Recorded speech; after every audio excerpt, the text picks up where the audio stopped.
Check this out.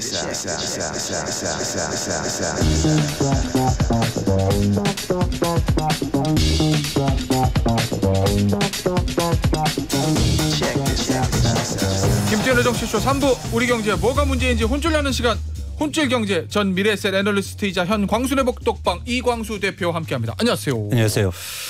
자 대표님 요거부터 좀 보죠. 국민연금 개혁안. 이거 정부가 곧 요거 정부안을 이제 발표한다고 했습니다. 지난 국회에서 사실은 여야가 합의를 못 이루었어요. 뭐 모수개혁 숫자 조정하다가 이제 저 합의를 못 이루었고 당시 이제 정부 여당에서 구조개혁까지 이참에 하자. 22대에서 다시 논의해보자 이렇게 얘기하고 지금까지 왔는데 정부가 곧 정부안을 발표한다는 겁니다. 정부의 말로는 세대 간 형평성과 지속 가능성에 방점을 뒀다. 이렇게 얘기하던데 어떤 점을 어떻게 개혁한다는 개혁안을 내놓는 거예요? 지금? 일단 국민연금 개혁안의 기본적인 방향은 그 보험료율도 올리고 그다음에 소득 대체율도 올리겠다는 거예요. 쉽게 말해서 더 내고 더 받기. 그렇습니다. 그런데 여기서 그러면 누가 더 내고 누가 더 받느냐 사실 이런 충돌이 일어나는 거죠. 그래서 일률적으로 적용하다 보니까 쉽게 말해서 예를 들어서 연금 수령 시기는 나중인데 지금 보험료를 많이 내는 특히 젊은 세대는 반발이 있는 거죠. 이렇게 올려가면 그런 차원에서는 세대가 형평성이 필요한 거 아닌가 이런 논란이 있는 상황이고요. 그렇기 때문에 이번에 정부가 제시한 안 앞으로 나올 예정안은 세대별로 이 보험료를 올리는 걸 차등으로 둬보자라는 겁니다. 자 일단 여기까지 정리하면 지난 21대에서 이제 모수개혁하다가 합의를 못 이룬 거 그거 아마 소득대출 2%인가 3% 가지고 이제 마지막에 여야 합의 못했던 것 같은데 그건 기본적으로 더 내고 덜 받는 거였잖아요. 네 맞습니다. 맞나? 그랬던 걸 제가 기억하는데. 그렇죠. 맞습니다. 근데 지금은 더 내고 더 받는다. 그런데 더 내는 거를 지금 청년층하고 기성세대 중장년층하고 차등을 두겠다는 거예요 지금? 그렇습니다. 그래서 지금은 보험료율이 9%거든요. 그래서 이게 앞으로 12%에서 13%까지 인상될 예정입니다. 그래야 사실은 30년 그러니까 기금 연금 시점이 고갈 시점이 30년 미뤄지거든요. 그러면 이제 보험료율이 올라갈 때 누가 보험료를 납부하느냐 이 부분에 대한 문제인데 일종의 장년층은 1년간 그러니까 4년 동안 1년간 4%포인트씩 올려서 이렇게 인상하겠다라는 거고요. 청년층은 8년 동안 0.5%포인트 반 정도 올려서 8년 동안 올리는 방안을 일종의 제시하고 있습니다. 그러면은 보험료 더 내는 거라 청년층한테 조금 좀 더 유리하게 덜 내게. 그 대신 그 인상하는 시기를 이제 길게 가져가는 거죠. 그건 이것 때문에 그런 건가요? 그냥 딱 듣기에 장년층은 이제까지 덜 내다가 어차피 이제 낼 날이 얼마 안 남았으니까 좀 더 내도 되는데 청년층은 지금부터 올려버리면 아주 오랜 기간 동안 많이 내야 되는 거니까 그렇습니다. 그래서 좀 청년층의 불만을 잠재우기 위해서 차등 적용했다 이렇게 이해도 되는 거예요? 그렇습니다. 그것뿐만 아니라 일단 납부 능력에도 차이가 있다는 거죠. 납부 능력? 예를 들어서 장년층 같은 경우에 상대적으로 소득이 많으니까 이렇게 1%씩 1%포인트씩 올려도 충분히 납부 능력이 되지 않느냐 이런 감안이 되는 거고요. 반면에 청년층은 상대적으로 소득이 낮으니까 조금씩 올려가는 게 맞지 않느냐 이런 판단이 있는 겁니다. 그래서 이제 젊을수록 덜 내는 개혁안을 발표한 게 한 것, 세대가 형평성 이렇게 이런 것 때문에 그런 거군요. 맞습니다. 근데 청년이나 작년은 몇 살 기준으로 하는 거예요? 그건 말씀하신 게 되게 저희는 중요한데. 작년이죠. 그러니까 저도 어디 가서 저 청년입니다 이렇게 얘기하고 싶은데요. 설마 대표님이랑 저를 청년청 해주지 않겠죠 정부에서? 그러니까 그런 차원에서는 과연 이 세대별 구분을 어떻게 할 건가가 중요해 보입니다. 그런데 일단은 청년층은 20, 30대를 얘기한 거고요. 그다음에 장년층은 40, 50대 이상을 얘기한 것으로 이렇게 판단됩니다. 20, 30대는 너무 차이가 나 어떻게 할 수가 없겠네. 한 40대까지만 해도 좀 비벼보려고 그랬는데. 그렇습니다. 알겠습니다. 자 그런데 이렇게 하면 30년 늦출 수 있다. 2025년에 고갈되는데 30년. 그러니까 55년에 고갈되는데. 55년 고갈되는데 85년까지 늘려나갈 수 있다라는 거죠. 그래서 어쨌든 이거는 반드시 필요한 국민연금 개혁이고요. 그런데 이 개혁의 방향성을 어떻게 가느냐가 되게 중요해 보입니다. 이게 가능해요? 30년 늦추는 거? 근데 30년 늦추면 성공인 건가요? 마음 같아서 한 50년, 100년 확 늦췄으면 좋겠구만. 근데 이제 순차적으로 늘려가야겠죠. 그리고 향후에 또 어떤 일이 벌어질지 모르는 불확실성이 있기 때문에 거기에 맞춰서 또 어떤 보험료율이라든가 소득 대체율이 전환되어 돼야 될 것 같고요. 예, 하긴 뭐 지금 이렇게 소득 대체율하고 보험료율을 다시 정한 그러니까 몇십 년 만에 정하는 거잖아요. 그렇습니다. 정한다 하더라도 우리 이제 인구가 좀 줄고 그렇죠. 국가 경제 규모가 어떻게 될지 모르기 때문에 그렇죠. 또 한 2, 30년 전 지나면 다시 한번 요 숫자를 조정해야 될 수도 있을 거예요. 아마. 그렇습니다. 2, 3년 후에는 대한민국이 맞춰서. 확 좋아져서요. 뭐 이민자 수도 많아지고 그다음에 출산율도 높아지면 당연히 달라져야겠죠. 그런 희망 어린 미래를 또 생각하고 있습니다. 알겠습니다. 이 숫자 네. 보험료율하고 소득대체율 예전에도 정했던 거를 지금 한 2, 30년인가 정확한 제가 숫자는 기억 안 나는데 한 30년 정도 만에 다시 바꾼다는 거고 네. 또 30년 지나면 한 세대가 지나면 또 조정해야 될 거예요. 그렇습니다. 자, 모수 개혁은 그렇고 네. 중요한 건 이제 구조 개혁. 전반적인 구조의 틀을 바꾸는 건데 자동 안정화 장치를 도입한다. 요거는 뭔가요? 얼핏 그냥 제가 듣기로는 네. 느낌은 만약에 국민연금이 고갈되던 나라에서 돈 줄 거야 뭐 이런 것처럼 보이기도 하고 맞아요? 그러니까 무슨 얘기냐면 그러니까 미래의 불확실성이 큰 거죠. 저희가 뭐 30년을 예측하기가 굉장히 힘들지 않습니까? 그런 차원에서는 10년 이렇게 변할 때마다 그 상황에 예를 들어서 인구 증가율이라든가 출산율, 물가 상승률 이런 것들을 감안해서 계속 이런 어떤 보험료율이라든가 소득 대체율을 조금씩 바뀌어 나가겠다는 거예요. 그러니까 그렇죠. 개혁의 일상화 쉽게 말해서. 그러니까, 그런 얘기구나. 그러니까 한 번에 막 개혁하고 사회적 논란이 있는 게 아니라 이걸 계속 조금씩 일종의 미세 조정을 통해서 시장에 맞춰 나가겠다. 사실 이 방향은 저는 뭐 긍정적으로 생각합니다. 그러니까 아까 제가 말씀드렸던 거 이게 30년 지나면 또 한 번 숫자 조정해야 되잖아요. 그거를 그렇죠. 30년 지나서 하는 게 아니라 그렇죠. 뭐 그때 상시로 할 수도 있다 이런 그렇습니다. 얘기죠. 그렇습니다. 그러니까 기간을 정해놓지 않고 예. 예를 들어서 조금의 뭐 큰 변화가 좀 있었을 때 중간에 또 변화할 수도 있고 이렇게 유연하게 대처하겠다 이런 방식입니다. 예를 들어서 우리가 인구가 확 감소하면은 보험료율도 확 높여야 되는 거고 이런 식으로. 그렇죠. 그래서 보험료는 올라가지만 소득 대체율은 확 낮아질 수도 있는 거고요. 그 반대가 또 되면 보험료로 낮아질 수 있는 가능성이 있는 거죠. 그때 현실에 맞게 빨리빨리 바꾼다는 거니까 얼핏 듣긴 좋아 보이는데 네. 단점은 없어요? 단점은 불확실성이 사실은 있는 거죠. 또 하나 뭐냐면 반드시 이 자동 안정화 장치에서 필요한 건 과연 어떻게 조정할 건지 그 기준을 명확하게 하는 게 되게 중요합니다. 그 기준이 매년 변하면 이거는 뭐 예측할 수 없는 부분이잖아요. 사실 연금의 가장 중요한 역할은 뭐냐면 내가 노후에 얼마를 받을 건가를 예상해서 지출과 소비 뭐 이런 부분을 조율할 수 있는 부분이잖아요. 근데 계속 미래 예상연금이 바뀌어 나가면 사실 개인이 불안하지 않습니까? 그런 차원에서는 그 기준을 정확하게 만드는 게 굉장히 중요해 보입니다. 알겠습니다. 자, 이 국민연금 개혁을 제대로 하기 위해서 정부가 이것만큼은 해줬으면 좋겠다라고 정책 제안할 거 있으세요? 사실은요, 이 한국의 국민연금은 그러니까 한국의 가계자산 구조에서 해결이 돼야 돼요. 그러니까 무슨 얘기냐면 예를 들어서 5만 원, 10만 원 더 주고 덜 받고 이런 문제도 사실 중요하지만 구조적으로 지금 예를 들어서 우리나라 가계소득 그리고 가계자산에서 어떤 구조적 개혁이 필요한가를 중심으로 둬야 됩니다. 그러니까 예를 들어서 지금 우리나라 65세 이상의 가계자산 중에서 82%가 부동산 자산입니다.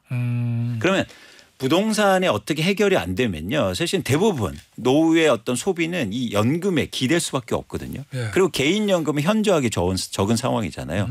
그런 차원에서는 전체적으로 한국의 가계자산을 정책적으로나 아니면 경제적 방향에서 구조조정을 어떻게 할 건지 여기에 맞춰줘야 된다. 이게 훨씬 더 중요하다.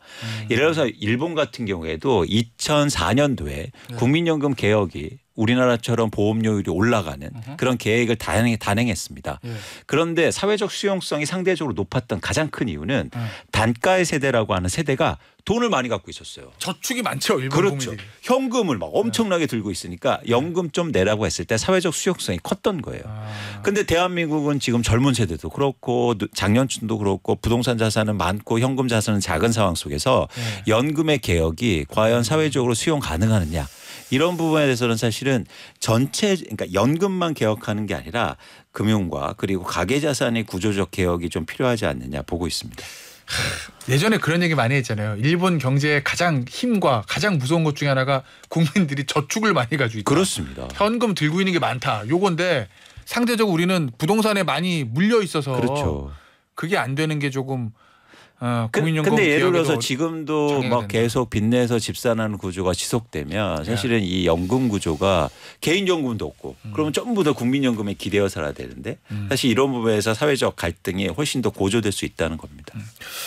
알겠습니다. 자, 국민연금 얘기 좀 더 해보죠. 가장 좋은 거는 사실은 국민연금이요. 그냥 돈을 마구 벌어오면, 왜냐하면 그게 사실은 은행 이자가 아니라 우리가 낸 돈 모았다가 굴리는 거잖아요. 그래서 수익률이 뭐 1년에 막 200% 막 300% 나면은 우리 덜 내고 더 받아도 되는 거잖아요. 그렇습니다. 그죠? 꿈과 같은 얘기지만. 그렇죠. 쉽게 말해서 개인적 차원에서도 소득이 줄어도 투자해서 돈 잘 벌면. 근데 예를 들면 우리나라 국민연금 수익률 보면 그 캘퍼스로 그러나요? 캘리포니아 사학연금이나. 네, 맞습니다.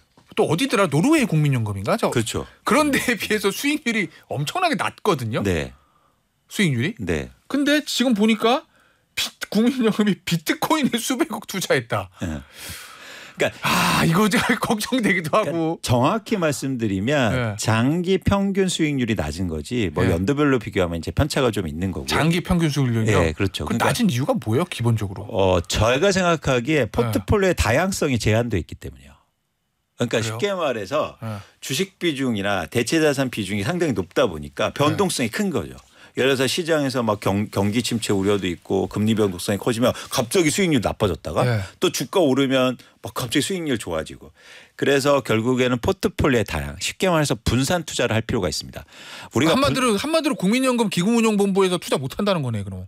아니 수익률 낮으면은. 그러니까 분산 투자 역량이 좀 떨어진다는 거죠. 그러니까 못하는 거죠. 그러니까 분산 투자가 중요한 건 뭐냐면 우리가 분산 투자 많이 하라는 잘해야 된다는 얘기를 하잖아요. 그거는 하나에서 물려도 하나가 뜨면 그렇죠. 자산이 많을수록 분산 투자가 더 중요해요. 근데 우리나라 국민연금이 전 세계 연금에서 이제 두 번째, 세 번째 연금 규모를 갖고 있다는 거죠. 엄청나게 큰. 그렇기 때문에 포트폴리오의 다양성이 굉장히 중요한데 그런 차원에서는 지금까지는 이런 분산 투자의 효율성이 좀 제한돼 있었다라고 판단할 수 있습니다. 그런데 말씀하신 것처럼 최근에 이런 어떤 가상자산 투자, 쉽게 말해서 이건 직접 투자는 아니에요. 우리나라 기관들이 ETF가 하는 거예요, 그럼? 그러니까 그러니까 쉽게 말해서 비트코인을 많이 들고 있는 회사의 주식을 매입했어요. 그렇게. 네. 이렇게 해서 코인을 산 게 아니고. 그렇죠.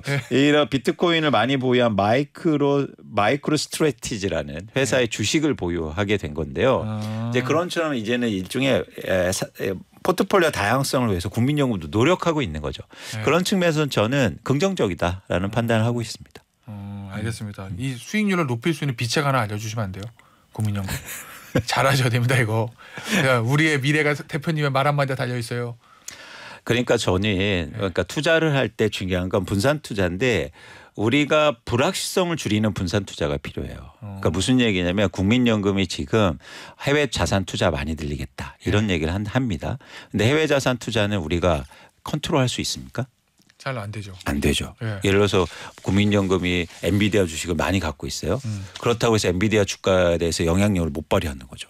근데 반대로 예를 들어서 우리나라의 그런 굴지에 반도체 회사 지분을 계속 늘려갑니다. 그럼 예를 들어서 거기 주주 환원 정책도 강력하게 요구하고 기업의 지배 구조도 개선되면 그러면 우리가 노력하는 것과 주가 수익률이 비례할 가능성이 높잖아요. 그래서 이런 투자를 늘려야 된다. 그러니까 자꾸 이런 거죠. 국내 주식 줄이겠어. 해외 나가겠어. 그러면 불확실성을 키우는 거예요. 전 오히려 국민연금이 스스로 우리가 노력해서 가치를 올릴 수 있는 투자를 늘리는 게 필요하다. 알겠습니다. 대표님 그런 얘기도 하잖아요. 그 여의도에 있는 민간 금융기관에 있는 진짜 펀드 매니저도 수익률 높은 사람들, 일명 선수들 그러는 인센티브 같은 거 많이 주잖아요. 근데 우리네 국민연금은 공공기관이다 보니까 그게 물리적으로 어려우니까 좋은 인력들을 끌어가지 못한다. 그게 수익률에도 영향이 있다라는 일각 지적도 맞는 얘기예요? 아니면 좀 너무 침소봉다는 겁니까? 솔직히 말씀드리면 제가 그 안에 있었지 않습니까? 그러니까 제가 국민연금에 가서 세미나도 하고 연금 매니저들 만나보고 근데 다 세종시에 있잖아요. 그리고 일단 지역적으로 좀 문제도 있는 거고. 저 국민연금 본부 전주에 있으니까 또. 그렇죠. 그리고 사실은 돈을 다루지 않습니까? 그래서 앵커님 말씀하신 것처럼 인센티브 구조가 상당히 중요해요. 그래서 제가 미국의 월스트리트 가서 그런 연금 담당을 운영자들 만나보면요, 뭐 삐까뻔쩍해요. 그렇죠. 상상을 초월할 돈 많이 벌어왔으니까 많이 주는 거죠. 그렇죠. 그래서 사실은 그런 부분에 대해서 우리가 좀 고려할 측면이 있다. 그래서 물론 뭐 이게 뭐 한계가 있을 수도 있겠지만 어쩐 독립 채산제의 그런 구조를 가져갈 필요는 있어 보입니다. 알겠습니다. 기금운용본부가 여의도에 없는 것도 일각에서는 문제를 지적하고 가는 데만요. 제가 애널리스트로서 거기 가서 세미나하고 가는 데만 하루가 다 들어요. 가서 이게 사실은 뭐 지방의 균형 발전 이걸 떠나서 사실 국민연금의 인원수도 그렇게 많지는 않거든요. 그래서 그런 점에 차라리 뭐 산업체가 지방에 내려가는 게 훨씬 더 유리하지. 네, 그런 생각은 개인적으로 갖고 있습니다. 알겠습니다. 자, 나라 살림 얘기 좀 해볼게요. 네. 올해 상반기 나라 살림이 코로나 이후 최대 적자? 헐. 2년 만에 100조 원을 넘어섰어요? 어디서 이렇게 펑크가 난 겁니까 이거? 일단 말씀하신 대로 올해 상반기에 국민 살림이 100조 원이 정확히는 103조 원이 적자가 됐고요. 적자가 난 이유는 뭐 당연히 두 가지 이유입니다. 하나는 수입이 줄었고 또 지출이 그렇게 계속 증가했기 때문이에요. 그래서 수입이 준 이유는 법인세가 감소했습니다. 거의 13조 원 이상 감소했는데요. 그거면 딱 기업이 장사가 안 됐다 이렇게 이거죠. 그렇죠. 경기가 안 좋다. 이런 부분을 이제 반증하는 거고요. 두 번째는 이제 지출이 증가했는데 총선이 있었지 않습니까? 그래서 그거 관련돼서 지출이 상대적으로 좀 증가했다 이렇게 판단할 수 있습니다. 그러니까 결국 이제 법인세가 줄어들어 가지고 세수가 감소했다는 건데 이거 그런데 내년에도 이어질 거라는 아주 안 좋은 우울한 전망이 있던데. 그렇죠. 그런 차원에서는 저희가 특히 법인세 같은 경우에는 제가 아까도 말씀드렸듯이 정부가 컨트롤할 수 있는 부분이 아니잖아요. 그렇죠. 그렇죠. 기업이 뭐 장사가 잘 되고 수출 잘 되고 이러는 걸 어떻게 정부가 물론 도와줄 수는 있겠지만 그런 차원에서 불확실성이 크다. 그래서 사실은 국가의 재정 수지 차원에서는 지금 한국의 불확실성이 커지고 있다는 거예요. 그래서 결국에는 정부가 할 수 있는 일을 지금 해야 되는데 지출에 대해서 그러니까 지출을 마냥 줄이는 게 아니고 그러니까 정부가 할 수 있는 안정적으로 수입을 제도적으로 마련할 수 있는 부분을 고민하고 지출에 또 구조조정도 필요하지 않느냐 그런 생각입니다. 알겠습니다. 이 해결 방법은 결국 경기가 좋아져 가지고 그렇죠. 네, 우리 기업들이 돈 많이 벌어오는 건데. 근데 이걸 보시는 것처럼 여러분들이 아셔야 될 게 우리가 개인적 차원에서도 지금 한국의 경기가 여러분들이 생각하시는 것보다 더 안 좋다. 여러 가지 차원에서 최근에 보시면 신용카드 연체율도 증가하고 있고요. 그다음에 뭐 가장 안전했던 가계대출 연체율도 증가하고 있거든요. 그런 차원에서 여러분들이 조금 더 보수적으로 투자라든지 어떤 경제 생활을 할 필요가 있어 보입니다. 알겠습니다. 자, 고용시장 얘기 좀 해보죠. 7월 고용률이 역대 최고로 나왔다. 오, 이건 좋은 건데. 좋습니다. 그래서 지난달 15세 이상 취업자 수가 지난해 같은 달보다 17만 2천 명이 증가했는데요. 3개월 만에 10만 명대를 회복했고 고용률은 63.3%를 기록해서 1년 전보다 0.1% 정도 올라갔습니다. 그래서 월간 통계 작성한 시작한 1982년 이후 7월 기준으로 해서 가장 높은 수준을 기록했습니다. 그래서 고용은 잘 되고 있다. 이렇게 일단 판단할 수는 있습니다. 자, 그런데 세부 지표를 보면 청년층 고용률은 떨어졌다. 이건 왜 그래요? 이유는 일단 고용의 증가의 대부분이 60대 이상 으로 몰려 있어요. 그래서 일단 60대 이상의 고용률이 27만 8천 명 정도 돼서 대부분을 이제 차지하고 있고 반면에 20대와 30대는 고용이 줄었습니다. 그래서 그런 차원에서는 일종의 고령 세대 상대적으로 고령 세대의 취업자 수가 증가했고 청년 쪽의 취업층은 좀 줄고 있는 상황입니다. 그런데 이제 두 가지 이유가 있어요. 뭐냐면 이게 연령이 고령화가 되면서 자연스럽게 이런 변화가 일어나는 거죠. 상대적으로 고령층이 많아지니까. 많죠. 그런데 그걸 감안하더라도 지금 청년층의 취업자 수는 상대적으로 감소폭이 좀 증가하고 있는 상황입니다. 지금 요새 정년도 늘려야 되는 거 아니냐라는 얘기도 나오고 어차피 예전 60대가 요즘 60대가 예전 60대 같지 않으니까 시니어 취업이 늘어나는 거는 자연스러운 현상으로 보이기도 하는데 근데 이제 청년층 고용률 떨어진 거 이게 지금 보니까 구직 활동도 하지 않고 그냥 쉬었다라는 청년이 최근에 늘고 있다. 그렇죠. 그것도 영향이 있어요? 일종 이건 자발적 실업인데. 맞습니다. 그래서 거의 그냥 쉬었다. 이런 청년이 4만 명이 늘어서 4만 명이나 돼요. 그냥 쉬고 싶다. 예. 이런 거예요. 그래서 그 이유를 좀 살펴보면 어쨌든 경제 상황이 걱정, 뭐 취업 뭐 잘 안 된다 이런 건데 구직 활동을 하지 않는 이유 절반 가까이가 원하는 임금 수준이나 근로 조건이 맞지 않다. 자, 여기에서 이제 논란이 있는 거예요. 야, 이게 해석이 완전 다르겠네요. 그렇죠. 예. 그러니까 예를 들어서 이거를 일종의 비난하는 입장에서는 이거 뭐랄까 그게 없네, 노력하지 않네, 네. 열심히 안 세네 이렇게 네. 해석할 수 있는 거고. 아주 나쁘게 거칠게 얘기하면 그렇죠. 배가 안 고프구만. 그렇죠. 이렇게 나쁘게 비난하는 사람도 있을 수 그렇죠. 있는데. 반면에 네. 두 번째는 우리나라 일자리의 수준이 현저하게 떨어지고 있다. 청년층의 눈높이에 맞출 만한 일자리가 없다. 그렇죠. 구조적으로. 그리고 대부분 뭐 일용직이라든가 이런 네. 게 맞춰져 있기 때문에 사실 일자리 찾기가 힘들다고 이제 해석할 수도 있는 거죠.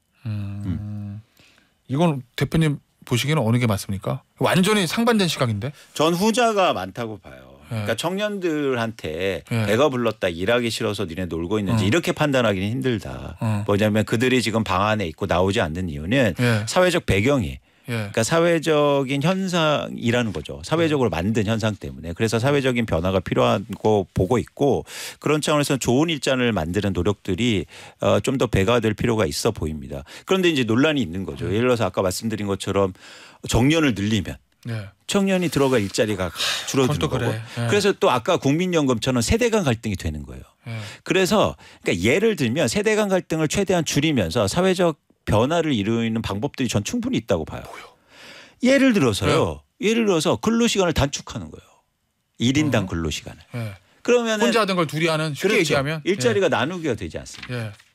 이런 차원에서는 좀 더 사회적으로 이런 어떤 조금 더 앞서 바라보는 담론이 필요하지 않나 생각합니다. 알겠습니다. 아유, 이 청년층 저 장년층 요 세대 간의 일자리 문제는 사실 답도 없는 건데 어려운 문제긴 하죠. 그렇다고 해서 정년 줄일 수도 없고 왜냐하면 100세 시대인데 그렇죠. 60세 은퇴해가지고 그냥 집에 계세요라고 하면 또 그분들은 또 어떻게 살겠습니까? 가장 좋은 방법은 한국의 경제가 잘 돼서 막 투자도 잘 되고 맞아요. 일자리가 많이 증가하는 사실은 그런 게 가장 선순환이죠. 시니어도 고용하고 청년도 고용하고 일자리가 남아도는 그런 나라가 좋은 나라인데 갈 길은 멉니다. 믿습니다. 혼줄 경제 여기서 마무리할게요. 광순의 복덕방 이광수 대표였어요. 감사합니다. 고맙습니다.